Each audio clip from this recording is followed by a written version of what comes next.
छ्या खाडी पो गएको भनेर नभन्न साथी। तिमी रहरले राम्रो देश गयौ, म बाध्यताले खाडी आए।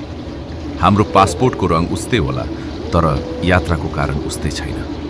तिमीले आफ्नो सपना पछ्यायौ, मैले परिवारको आवश्यकता। तिमीले विमान चढ्दा उत्साह बोकेका थियौ, म भने घरको ऋण, आमा बुवाको आशा र परिवारको भविष्य बोकेर निस्किएको थिएँ।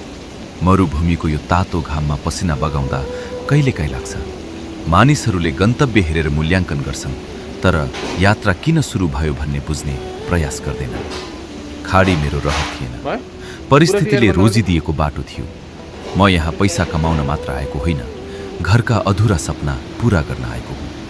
आफ्ना चाहनाहरू थाती राखेर अरूको मुस्कान जोगाउन आएको हुँ। त्यसैले खाडी गएको भनेर सानो नठान साथी। यहाँ पनि हजारौं सपना छन्, हजारौं त्याग छन् अनि हजारौं अधुरा इच्छाहरू। फरक यति हो, कोही आफ्नो भविष्य बनाउन विदेश जान्छ अनि कोही अरूको भविष्य जोगाउन।